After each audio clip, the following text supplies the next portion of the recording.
Tư thế này 4-5 tiếng luôn. Đúng vậy. Đi ra chợ là ngồi gác như vậy.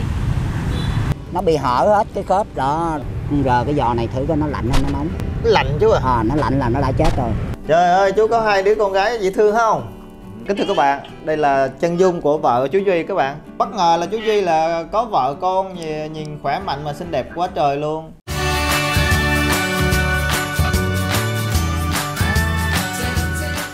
Xin chào những người bạn vui vẻ trên kênh Độc Lạ Bình Dương. Kính thưa các bạn, trên đường mà di chuyển qua khu vực chợ Thủ Dầu Một của tỉnh Bình Dương, Phú tình cờ phát hiện ra một người đàn ông có thân hình rất là kỳ lạ. Xin mời quý vị và các bạn theo dõi clip này ạ. Chú chào con.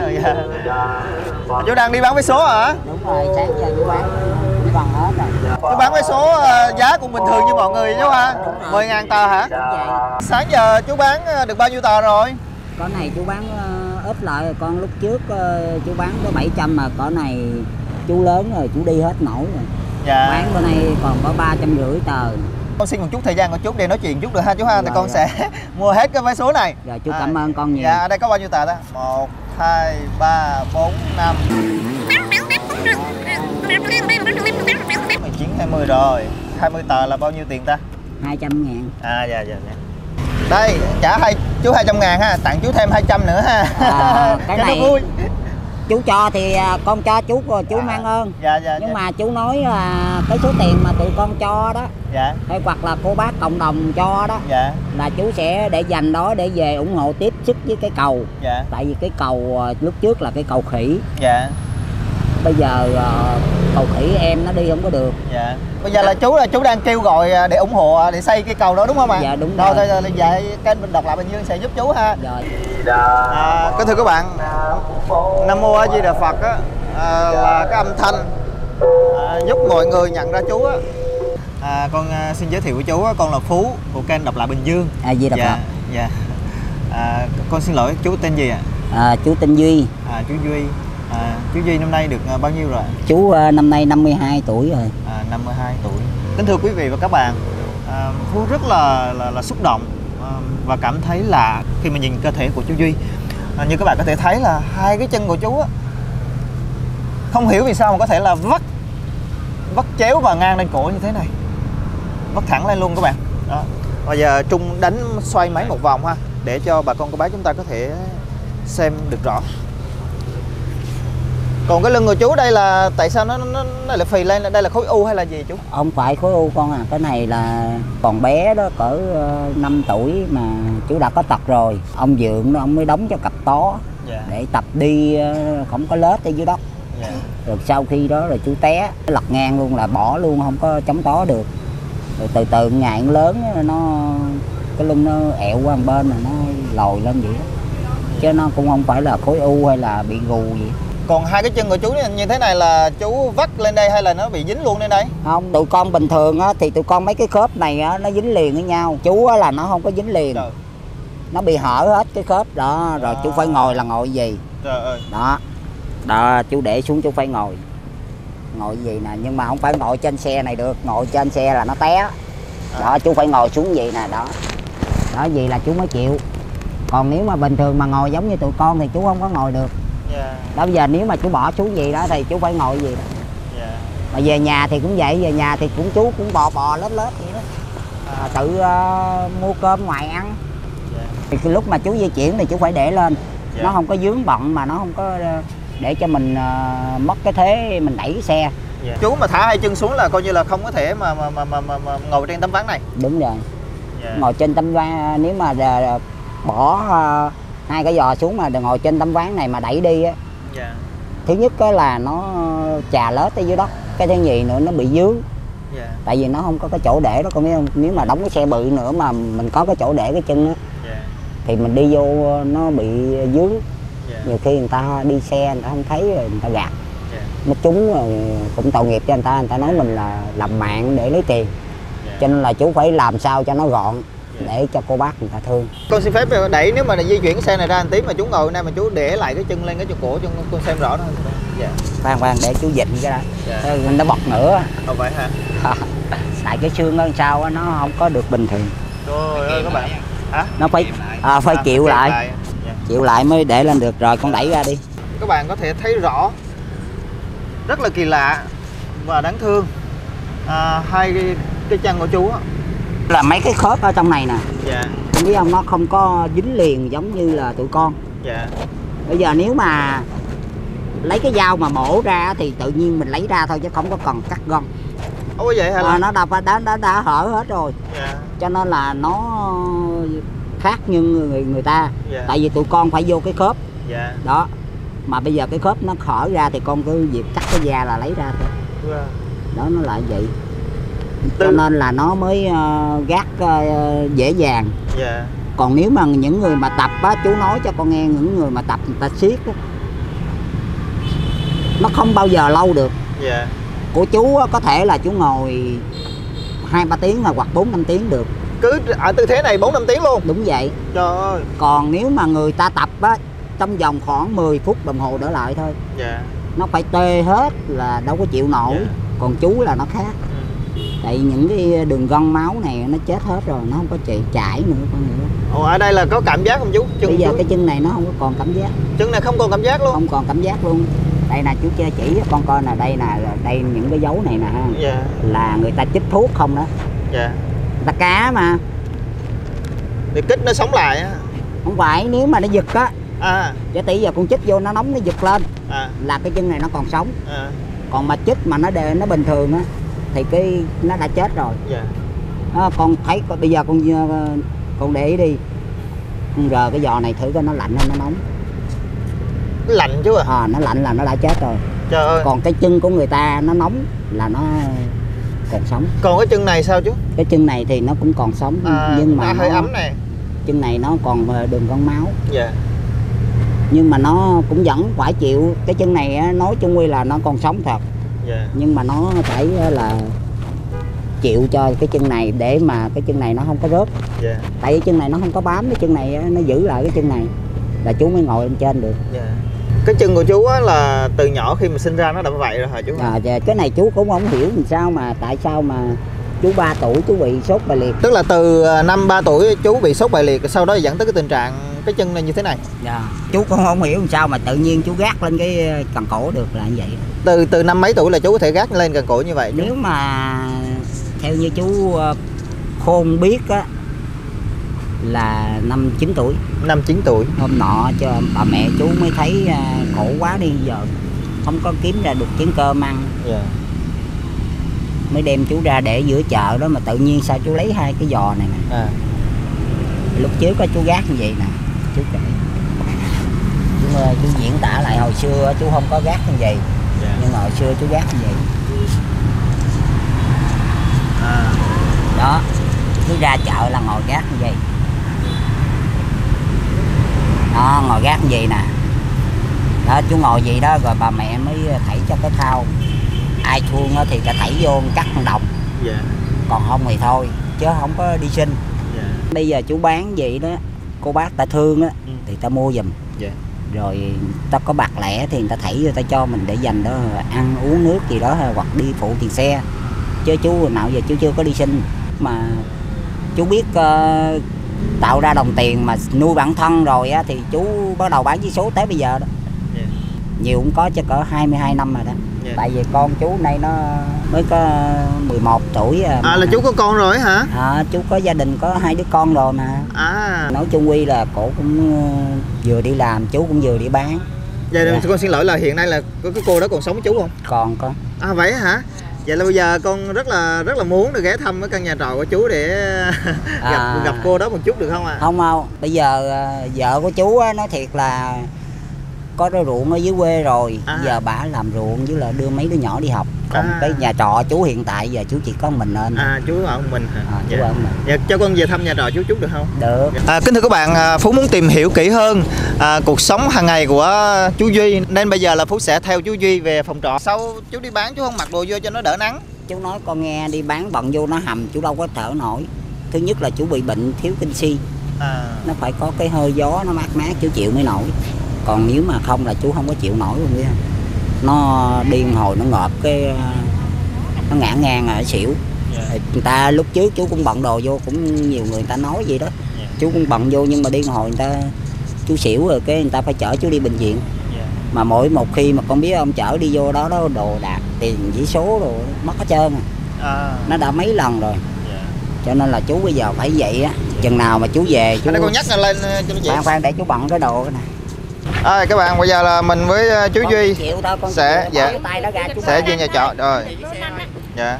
Con tránh cái chỗ chú qua chứ. Vậy bên anh á, nắm chiếc xe vậy của bên anh á. Cái gì? Con đứng trước đó đó.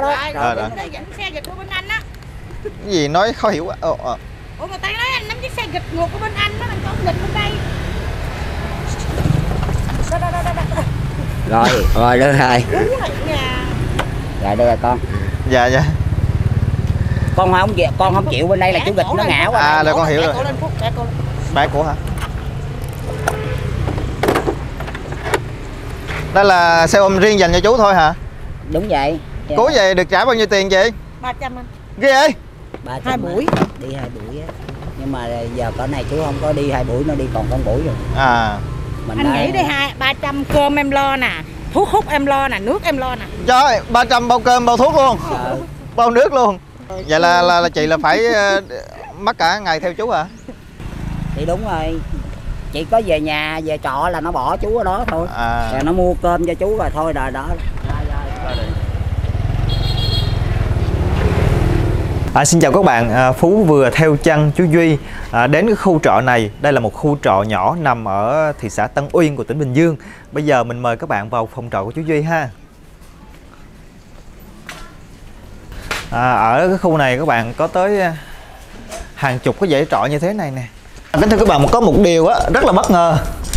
Theo chia sẻ của chú Duy thì chú Duy dù cái thân thể không bình thường nhưng mà lại cưới được một người vợ xinh đẹp và sinh ra được 2 đứa con rất là khỏe mạnh. Con của chú Duy giờ là bao nhiêu tuổi rồi chú? Lớn 10 tuổi, nhỏ 8 tuổi. Nè, cái này là hình mẹ già cô chú nè. Dạ, mẹ chú rồi. Dạ, thực sự thì con đang có quan tâm cái câu chuyện mà vì sao chú cưới được vợ mà kỳ lạ lại sinh được 2 đứa con khỏe mạnh á. Vợ chú nè.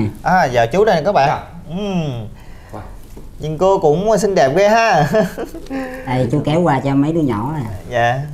Hiện nay là vợ con chú là đang sống ở địa phương nào chú? Ở dưới Cần Thơ, nông trường Cờ Đỏ. Cần Thơ. Là vợ chú là hàng ngày là đưa con đi học ở dưới ha? Đúng rồi. Đây nè. Nè 2 đứa con. Rồi. Trời ơi, chú có 2 đứa con gái dễ thương không? Như đèn tiên á. Đây nè. Đây là gia đình chú hả? Cái đó dòng họ. Dòng họ. Còn đây là ai Thì dòng họ không á, nhỏ cháu con bà chị. Dạ. Hai chồng chú không có chụp hình. Thôi ảnh cưới cũng không có luôn. Không, gặp ở nhà trọ gì mà sao. Anh em mà đây là con gái chú luôn hả? Đó thì 2 đứa bé nãy đó. Trời ơi dễ thương không các bạn? Hình như rất là sắc nét nè. Đây nè, đây là vợ của chú. Hồi đó chú làm thế nào mà có thể quen được cô? Thì chú cũng đi bán gì nè, về ở gì nè. Dạ. Cổ cũng ở ngang phòng vậy đó. Dạ. Thì cổ đi làm vậy đó, cái bữa đó là chiều chủ nhật á. Dạ. Chú ngồi trước gì nè. Cái cổ ngồi bển, cổ hỏi chú là nay anh bán được không? Dạ. Anh cũng chú mới trả lời cũng được cô à. Cái hỏi ăn cơm nước gì chưa, nói chưa có nhờ người ta mua cơm. Cái cổ nói bữa nay em có nấu cơm, chủ nhật em ở nhà em nấu cơm nè, chúc em bới qua cho anh ăn. Thì từ lúc đó mình cũng thấy cổ cũng thương mình về giúp đỡ cho mình thôi, chứ mình không có nghĩ rằng người ta thương thật lòng mình. Mình chỉ nghĩ người ta thương hại đó. Người ta giúp cho mình thôi. Thì từ lúc đó cứ chiều thứ Bảy là cổ đi mần về cổ nấu cơm đồ á. Cổ bới qua cho chú ăn thôi. Từ từ cái mới quen, rồi cái mới xin số điện thoại rồi liên lạc. Rồi nói chuyện rồi này nọ vậy đó. Cái thời gian cũng lâu, cũng mấy tháng, 4-5 tháng chú mới thật lòng mà chú nói với cổ là bây giờ thân anh thật như vậy đó. Nhưng mà anh thương em. Em có chấp nhận không? Thì cổ cũng nói là nếu mà tôi chấp nhận anh rồi làm sao mà cuộc sống về sau được. Tôi về không lẽ tôi lợi dụng anh để mà anh đi mần anh nuôi tôi sao? Thì anh mới nói là nếu mà hai người mà thương nhau thì ai cũng phải có công ăn việc làm. Rồi thì bây giờ em không có còn mần công ty thì em chở anh thì bù qua tiền xe ôm. Thì đó mình cũng tính vậy. Thì cổ cũng nói chung quy là chắc cổ cũng có tấm lòng thương mình. Thì từ từ mới bước đến thì hai đứa mới đến với nhau thì hai phòng dồn lại một phòng. Tiết kiệm ha. Tiết kiệm. Thời gian đó cũng được mấy năm trời. thì chú cũng có hai chồng chú cũng có dư chút đỉnh. Mới về dưới quê mua được 2 công ruộng rồi lúc đó chú đi bán, lúc đó nhiều số lắm, chú bán tới 1000 tờ luôn. Mấy năm đó dư được trăm mấy 200 triệu về dưới quê mua được 2 công đất. Sau này chú mới dọn về dưới quê, chú cất nhà rồi ở dưới chú không có còn được ở trên nhà trọ nữa. Rồi thời gian ở dưới bắt đầu ở cứ mưa lớn nước ngập đồ vậy đó, cứ rồi đi ra đi vô bả không có mần được nữa. Rồi cái chú phải đi buôn bán trở lại, chú mới về Bình Dương này chú bán. Như vậy bây giờ hàng ngày là chú buôn bán vé số, còn cô thì ở nhà là nuôi hai đứa con, làm ruộng. Gốc vợ thì ở Cần Thơ đó, còn gốc của chú là ở ngoài Nha Trang á. Nha Trang rồi. Cái hai người đến với nhau là có tổ chức đám cưới gì không? Không con à, tại vì chú đã có tật rồi. Đi đứng thì không có được, làm mâm cơm vậy đó. Thì cổ là bà công ty cũng mời bạn bè cổ lại. Thì nói chung quy cổ cũng không mặc cảm, cũng dám đứng lên để mời bạn bè dự bữa cơm với vợ chồng chú vậy đó. Nhưng mà chắc con nghĩ là cũng sốc á, nếu là bạn bè cũng sốc ha chú ha. Sốc chứ. Nên cổ vậy mà cổ đi lấy chú vậy rồi sốc chứ. Còn cái cha mẹ của vợ chú là có phản đối nói chung quy là thời lúc đó đó thì bên cha mẹ của cổ không có đồng ý. Nhưng mà nói chung quy là chú cũng nhờ ơn trên rồi độ vợ chồng chú có được đứa con đó rồi cổ mới ảnh nhỏ về quê đó. Mẹ cổ cũng lớn tuổi, chứ cũng bằng mẹ chú rồi. Mẹ thì bà không biết gì, bà già rồi đâu biết gì. Chỉ có mấy người chị gái đó không có chịu bụng đâu. Chú cũng bật lòng với cổ. Thì từ từ người ta thấy có con đó, người ta cũng không có bỏ bê về em út em người ta. Như vậy là bây giờ là chú với vợ chú là có hai đứa con. Đứa học lớp 4, đứa học lớp 2 đó. Con thấy chú như thế này mà vẫn có con được rất là hay chứ, đó là cũng cái đó là do trời đặt để thôi. Chứ mình đâu có nói được cái. Con cứ nghĩ đi, bây giờ có người nguyên vẹn người ta còn chưa có được đứa con. Đúng rồi. Nhưng mà nhiều khi sanh ra thì cái đứa nó không được trọn nguyện nữa. Trời cho mình được 2 đứa con nó nguyên vẹn, nó không bị mà đẹp nữa, xinh đẹp, khỏe mạnh ha. Bây giờ hàng ngày là vợ chú hay gọi điện thoại hỏi thăm chú không? Có con, ngày nào cũng phải điện, ngày 2-3 phút.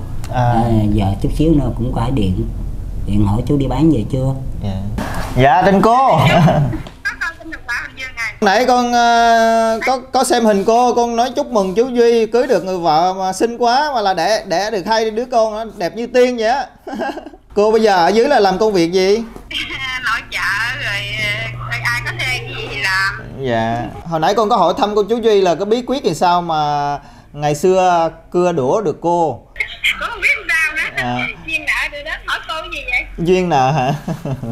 Tại sao bữa nay gặp chú Duy vậy? Anh tình cờ gặp ngoài chợ rồi muốn tìm hiểu thêm về cuộc sống của chú Duy thì tới phòng trọ. Mà bất ngờ là chú Duy là có vợ con nhìn khỏe mạnh mà xinh đẹp quá trời luôn. Kính thưa các bạn, đây là chân dung của vợ chú Duy các bạn. Cô ơi, cô gửi lời chào đến khán giả Độc Lập Bình Dương cái cô. Đó. Gửi lời chào Độc Lập đến khán giả Bình Dương. Rồi chúc cô chú là mãi mãi hạnh phúc nha. Chị cảm ơn chú nhiều lắm á. Rồi cảm ơn Rồi chú đi đẩy xe bán vé số cả ngày vậy mà ăn miếng mì tôm vậy sao đủ chất dinh dưỡng chú? Tại bữa nay tụi con lên đó rồi không có ghé mua cơm đó. Nãy dẫn tụi con đi rồi sợ tụi con lạc đó, rồi ghé mua cơm không được. Ngày mà ăn cơm á là chú ăn được ngày chén, cứ bữa ăn là 1 chén cơm đó con à. Một bữa ăn 1 chén cơm thôi. Ngày chú ăn có 2 chén cơm à. Chú hiện nay là bao nhiêu ký? Chú nay còn có 25 kg là con ơi. Trời ơi, 25 kg bằng Út Mini Nghe nói chú hát hò cũng được lắm hả? Lúc trước chú có hát mà giờ lớn rồi hết hát nổi rồi con ơi.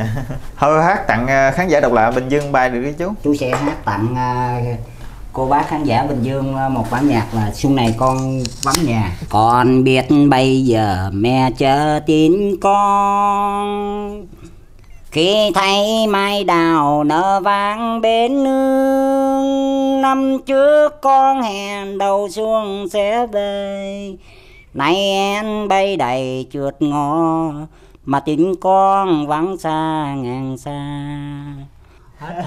Chú không. Hay quá, giọng chú hay giống Duy Khánh á. Chú giờ chú quên rồi. Thì con hy vọng là khi mà chú xuất hiện trên kênh Độc Lạ Bình Dương hoặc là Độc Lạ Việt Nam của con á, khi mà chú ra đường buôn bán vé số thì sẽ được nhiều người biết hơn và mua ủng hộ chú. Hồi nãy chú nói chú có một ước nguyện gì ha? Chú có ước nguyện là để làm cô bác ủng hộ giúp cho chú, thương chú, giúp cho chú là chút đỉnh để chú tiếp sức với lại chính quyền xã với lại địa phương ở nhà làm cái cầu cho mấy đứa em nhỏ nó đi học dễ dãi. Bản thân chú thì đi nó khỏe hơn, bởi vì khi mà đi qua cái con đường đó con biết anh chú phải nhờ người ta cõng qua cầu. Có lúc đó nó bị chợt đó, nó gãy tre mà nó mục đó, cái người mà cõng chú còn phải lọt xuống dưới cầu. Cái cầu mà ước mơ của chú á, là nó thuộc cái địa phương nào hả chú? Nó theo như chú biết là ấp 8 mà xã Thành Phú. Xã Thành Phú, huyện Cờ Đỏ, Cần Thơ chú. Cần Thơ. Dạ. Nếu mà bà con cô bác mà muốn giúp chú xây cái cầu đó, thế cây cầu khỉ thì cái cách thì mình gửi kinh phí như thế nào chú ha? Bây giờ chú cho con cái số điện thoại để con liên lạc với cái người ở đó. Là tại vì cái ông đó này gọi là anh Sáu Chương. Ông cũng kêu cô bác ở địa phương đó người góp 100-200 rồi đó.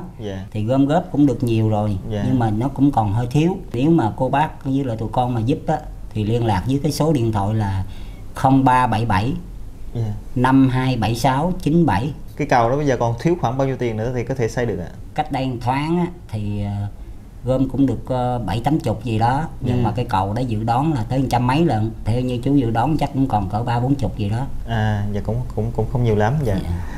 Hy vọng quý vị khán giả theo dõi kênh Độc Lạ Bình Dương thì có thể chung tay góp sức để cái ước mơ của chú Duy đây thành hiện thực. Đó là ước mơ về có một cây cầu, thay cây cầu khỉ khấp khuỷu mà đã biết bao lần làm chú Duy cũng như những người dân ở địa phương là bị té ngã khi đi qua sông đúng không chú ha? Khi qua cầu. Dạ. Hàng ngày á con của chú mà đi học là có đi ngang cây cầu đó không? Có. Hiện tại á, là phải nhờ mượn chiếc xuồng đi qua. Tại vì cái cầu dở rồi. Giờ mượn cái xuồng đi qua thì mới đi học là bằng xe. Thì hy vọng thì mọi người sẽ chung tay góp sức giúp cho chú Duy cũng như là con của chú Duy thì có thể là vượt con rạch đó một cách an toàn bằng cách là đi qua một cái cầu mới để đến trường. Rồi con chúc sức khỏe chú rất là nhiều ha. Rồi chú cũng cảm ơn tụi con mà chú cũng cầu xin ơn trên. Nói chung quy là nhờ ơn trên độ cho cô bác cộng đồng mạng và tụi con luôn luôn dồi dào sức khỏe. Các bạn thân mến, mình xin tạm ngưng video ở đây các bạn đừng quên đăng ký kênh, ấn chuông thông báo để đón xem những video tiếp theo trên kênh Độc Lạ Bình Dương. Xin cảm ơn các bạn.